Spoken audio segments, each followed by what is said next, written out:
Good, happy Wednesday evening, November 4th, 2020. I'm Riley King, and welcome to the Riley King Newscast, right here on the Riley King Network. And it sure has been a very, very busy news day in the news world with, trying to narrow the votes down to see who is going to win the president race, either Donald Trump or either Joe Biden, and still no winner of the president race. And we also have a bunch of other news stories to get to all of you, so let's get started. But first, I want to read a tweet that Kamala Harris wrote on Twitter 2 hours ago, and here is what she said. As Joe Biden said last night, it's not up to Joe Biden or Kamala Harris or Donald Trump or Mike Pence to declare the winner of this election. The voters will decide. That's right. Us, the voters. We will decide who our next president will be. Not President Donald Trump, not Joe Biden. The people that go out and vote decide who the next president will be. And we all need to embrace that and know that. Our voices will get heard. No matter what president you voted for, either if you voted for Donald Trump or Joe Biden, we are the voters who will decide this election, not Donald Trump or Joe Biden. The voters will. Now let's go to your coronavirus in New Hampshire important information right now.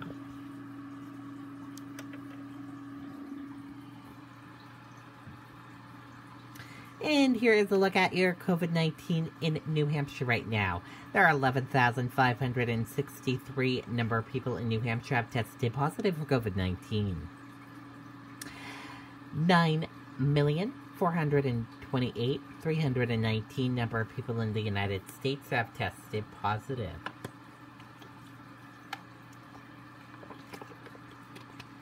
$484 number of deaths from COVID-19 in New Hampshire.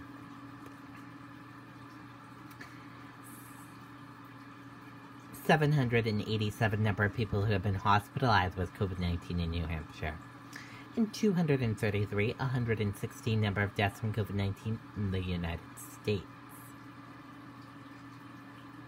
And now let's take a look at this map of New Hampshire right here where current cases of COVID-19 are. Manchester, 123. And let's take a look at this map of New Hampshire where total cases of COVID-19 are. Manchester, 2468.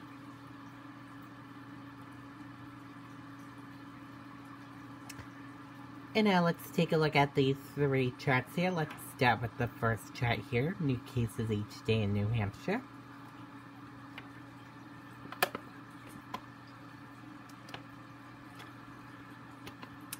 And now let's take a look at this chart here, current cases. And let's take a look at this chart here, total cases in New Hampshire.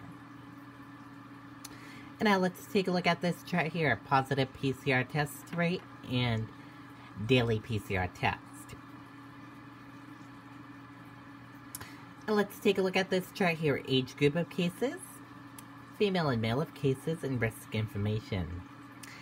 And let's take a look at this chart here. Infections, hospitalizations, and deaths. And let's take a look at this chart here. Deaths, percent of New Hampshire population, race/ethnicity of cases, and hospitalizations. And a reminder, your common symptoms: fever, lack of smell, cough, chills, difficult breathing, nausea, vomiting, and diarrhea. How it spreads, and prevention tips. And be sure to stay with the Riley King Network for the latest of your COVID-19 information. And full New Hampshire 2020 general election results. Let's take a look at those right now.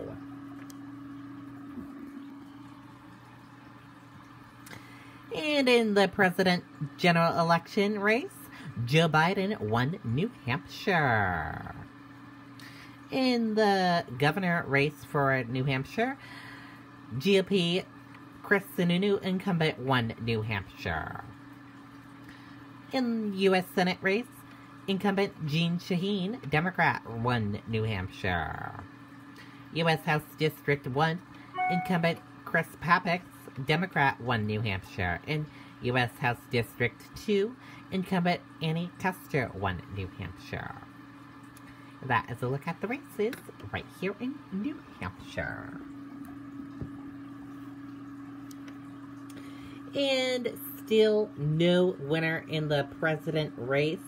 We're still waiting, but here is a look at the national election result.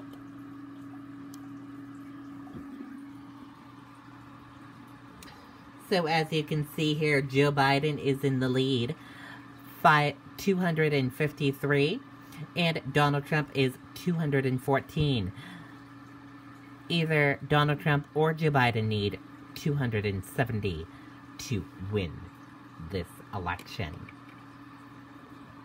So, looks like Joe Biden is in the lead.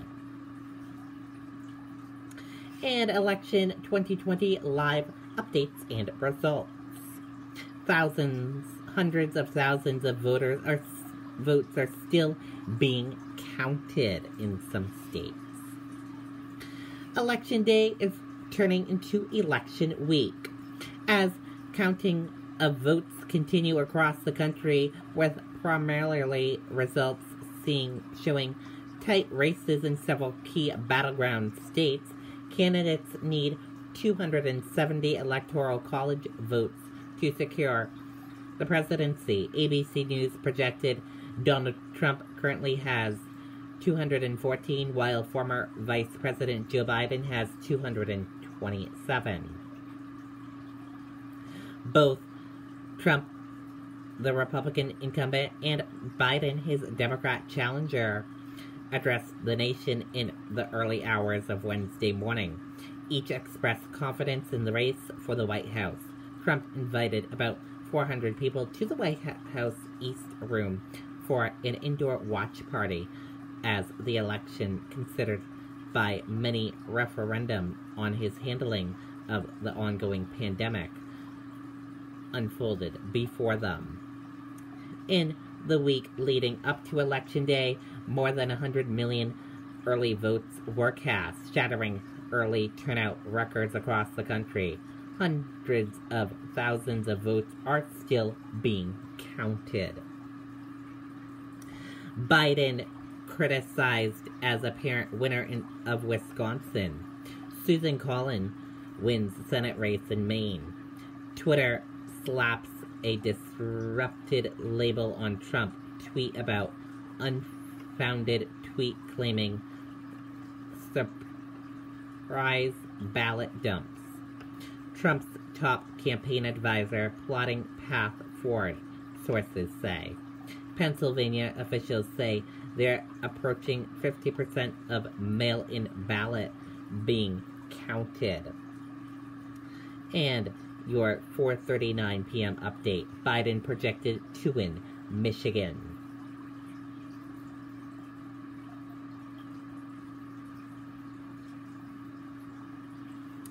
New Hampshire supporters of Trump Biden on edge as votes continue to be counted. Legal challenges, recounts may be ahead. Let's take a listen to that video from WMUR News 9, Kristen Carosa.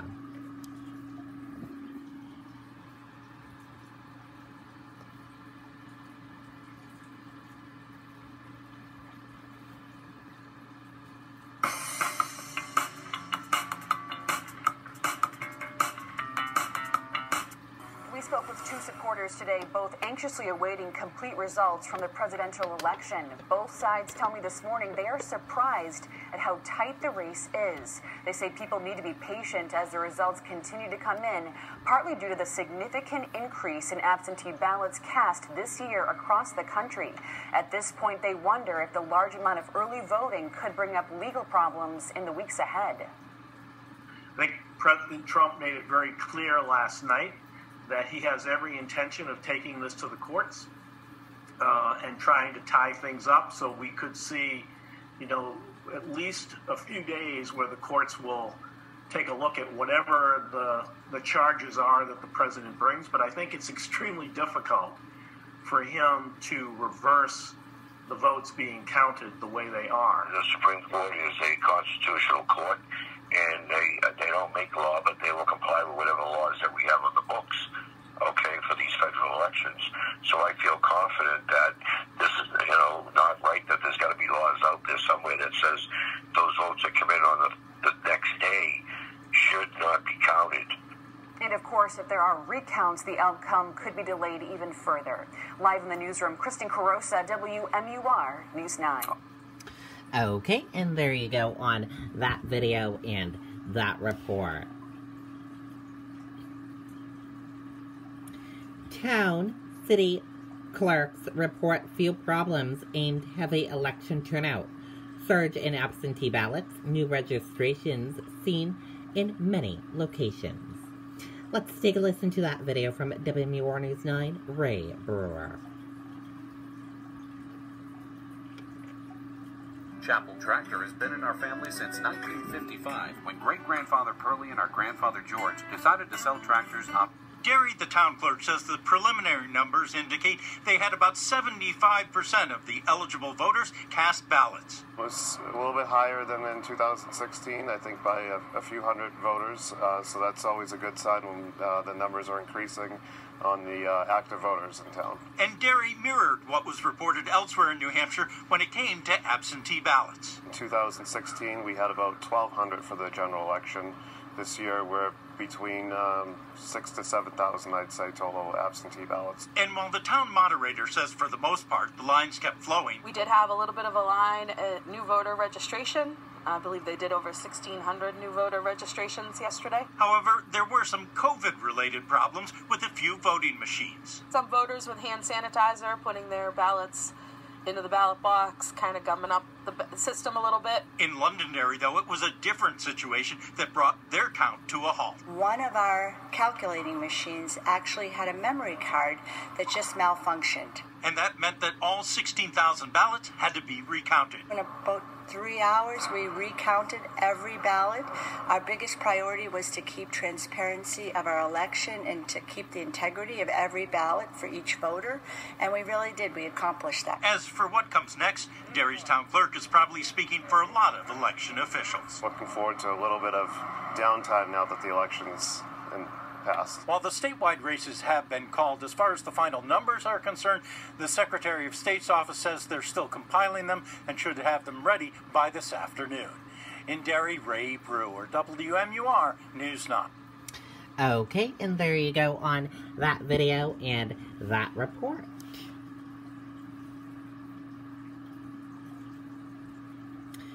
UNH law professor says presented Constitution law will guide counting of votes. Legal wrangling could last weeks or months. Let's take a listen to that video from WMUR News 9, Amy Cavino.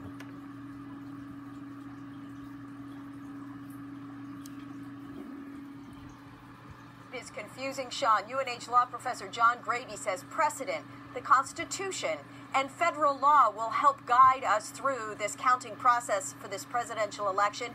He says the U.S. Supreme Court may get involved, but they could opt to stay out of the whole thing.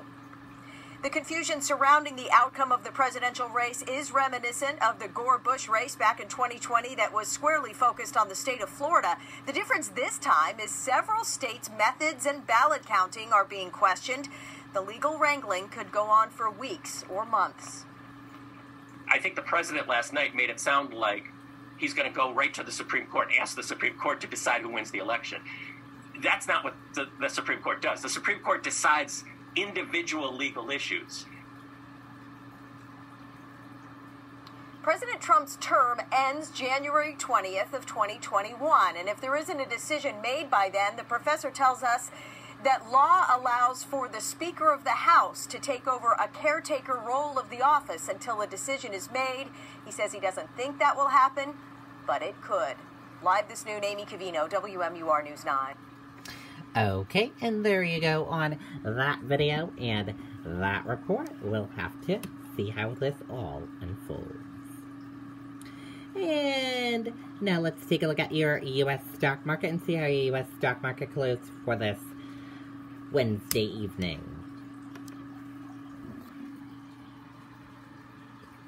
And your Dow Jones Industrial Average closed in the green and went up. Your Nasdaq closed in the green and went up. S&P 500 closed in the green and went up. Gold closed in the red and went down. Oil closed in the green and went up. US 10-year closed in the red and went down. Euro/USD closed flat. And VIX closed in the red and went down.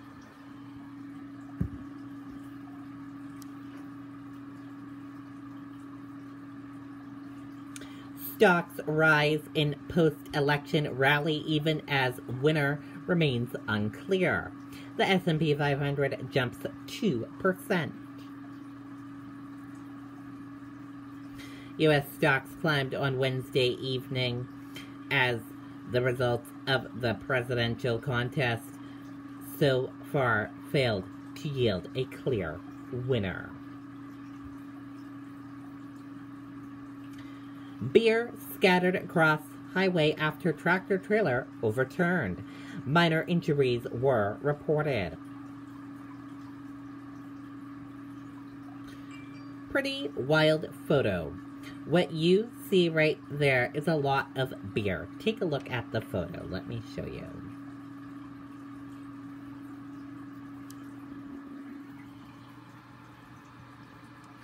All of this right here is beer.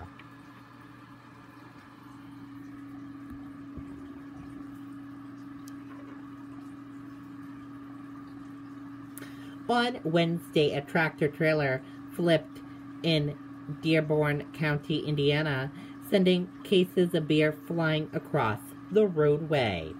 According to officials with Dearborn County Sheriff's Office, there were minor injuries connected to the incident.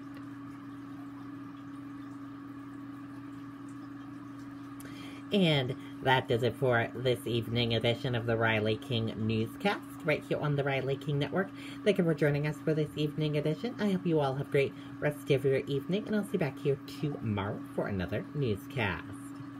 I'll have a news report coming up in a little bit. Good night and goodbye, everyone.